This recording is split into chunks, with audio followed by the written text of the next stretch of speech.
let's paint some easy and fun autumn doodles with watercolor. Of course, first we're going to sketch them and then we are going to paint them in. I'm going to take you through the process, but first let's grab the materials that you need to be able to follow along. So you can pause the video here and grab your stuff, and you can also look in the description to see what you need. And when you are ready, we will start with the sketching.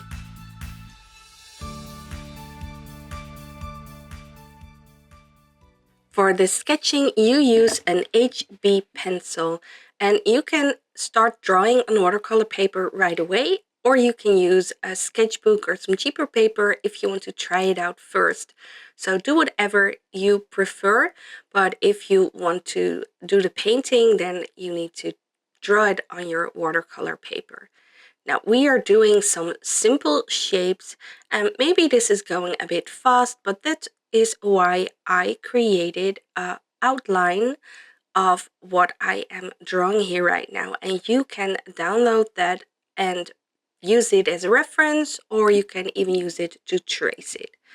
So I am going to sketch simple autumn related things, or things that remind me of autumn, things that I like about autumn, and I try to keep it simple. So I have my pumpkin, I have my cup of tea, I have an autumn leaf, an acorn, and I have my blanket here. I like to add some stripes. Of course, you can also don't draw the stripes but paint them in later. It's just up to you how far and detailed you want to go at this point. So we are drawing another autumn leaf. This one is easy with the stripe and then adding some leaves. And now we are going for a simple apple. And now a cupcake, all easy things to sketch. So as I said, you can download that outline and use that as a reference, and it might make it easier for you. Now I am working on something that I'm going to present really soon. I'm working on a special course about sketching because I know that in my videos I go through the sketching process really fast because, of course, my tutorial is about the watercolor part, and it's just that before you are going to do the watercolor, you need to create your composition, and I know that that is the most challenging part for most people. So that is why I am working on a sketching course to make this all easier. So for now, just follow along with what I'm doing or use that a reference.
And when you are ready with sketching the composition, we are going to grab a kneading eraser and just roll it or press it gently all over your artwork to lift off the excess pencil. This way the lines will get a lot lighter and you won't be able to see them, or you will be able to see them less in the end result. And now it's time for the fun part. We are going to paint. So grab your watercolors and a round brush, and we are going to just use this as a coloring page and paint in. Try to stay within those lines This way you can paint in multiple colors and won't have the paint touch each other and blend in. Of course, while the paint is still wet, I really love to use that wet on wet technique and drop in some other colors or some more pigment. This way you get a nice blended shadow and some depth in your color. And this is why I said that the sketching is mostly the most difficult part of painting with watercolor like this, because you need your drawing, you need your outline, and then after that you can use it as a coloring page and just paint, stay within the lines, and use the colors that you like. And of course, there are some things to consider. As I said, it's really good to try to stay within those lines so that if you paint a different color really close to the other color, like here with the red and the light brown color, you don't want the red to blend in to that light brown, the ochre, so you want to stay within those pencil lines and then you're safe. At the same time, you also see me use that wet on wet technique to drop in colors while the paint is still wet, and you get that nice shade. But here, what I love to do with my acorn leaves is use a light green, but then drop in some yellow and some dark green and some raw sienna to really get that nice effect. Those colors blend in and you have this really beautiful autumn leaf.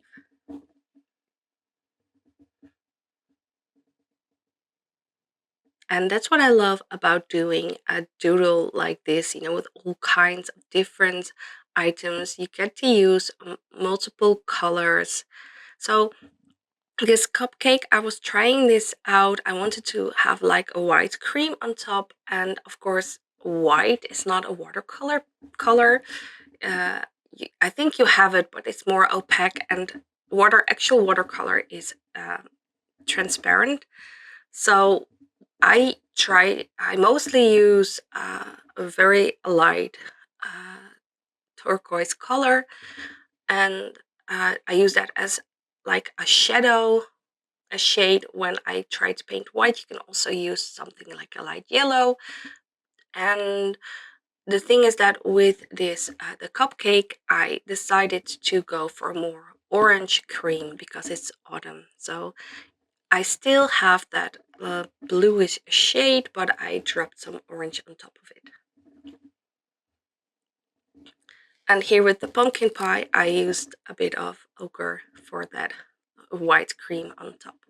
Now, when it comes to white, after I have painted everything with the watercolor, I have done all my layers and I'm coming to the end phase with all the details, I tend to use white gouache or maybe even a gel marker. That's also something you could use to add more white details. Of course, you can also use something like a masking fluid or masking tape if you want to have something stay white while you're painting. But for these little things in the current doodles that we're drawing, I would suggest just use a white gouache or maybe even a white acrylic marker.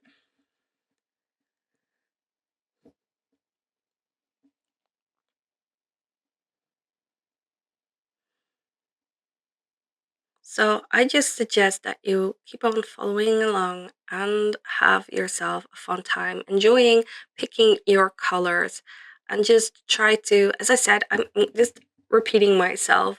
The magic formula is stay within the lines, and while the paint is still wet, drop in some colors.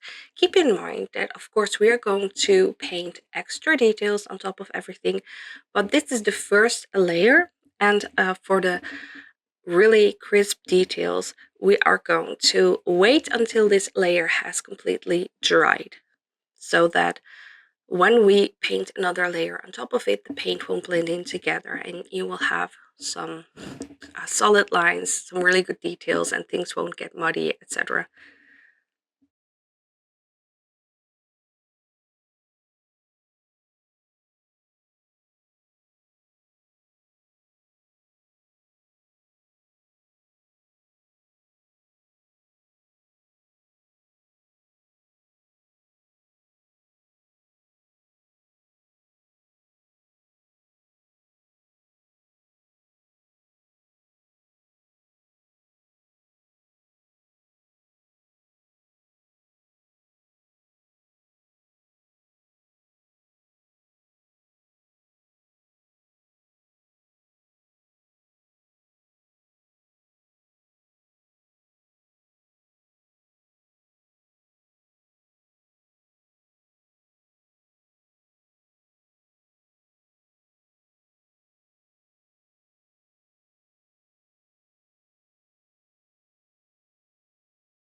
So now that our painting has dried completely, I've grabbed myself a smaller round brush and I'm adding details on all my doodles.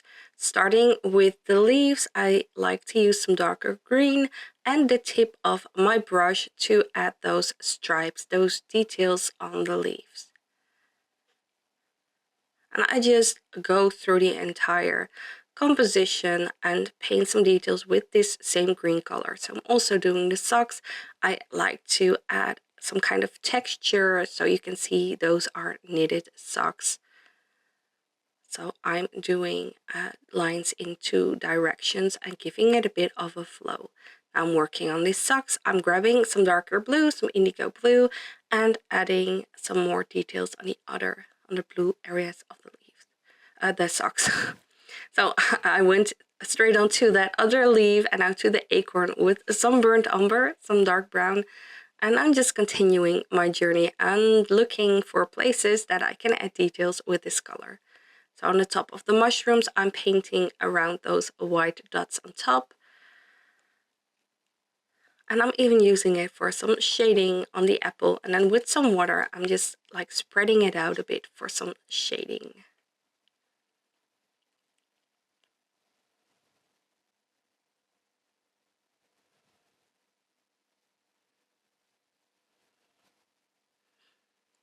Painting those details is always my favorite part because at this point you already see what it is turning out to be, and it really comes together with those details. And basically it's just a lot of fun, very mindful exercise sometimes. So also this scarf, I wanted to appear knitted, so I am adding those lines, just following the flow of the lines, the shape of the scarf. And we are already finished with this very easy, super fun watercolor doodling. And I really hope that you enjoyed this video. If so, please like this video, give it a thumbs up, and I would like to hear from you in the comments if you enjoyed this. And I always love to see what you create, so please don't hesitate and share this on your social media. Share it on Instagram, tag me at Sandra Art Studio, and use the hashtag #CreateWithSandras. This way I see what you create, other people as well, and we all get inspired to create. And if you would like some feedback, you can also always send me a DM, and I'd love to give you. And also if you have got any suggestions or questions, you just don't hesitate to reach out to me. Via DM on Instagram is the easiest way, but there are so many other ways you can do that. And of course, if you have not yet subscribed to my channel, please do, and don't forget to hit that bell notification. This way you'll get a message every time I post a new video. Thank you so much for watching, and I hope to see you soon.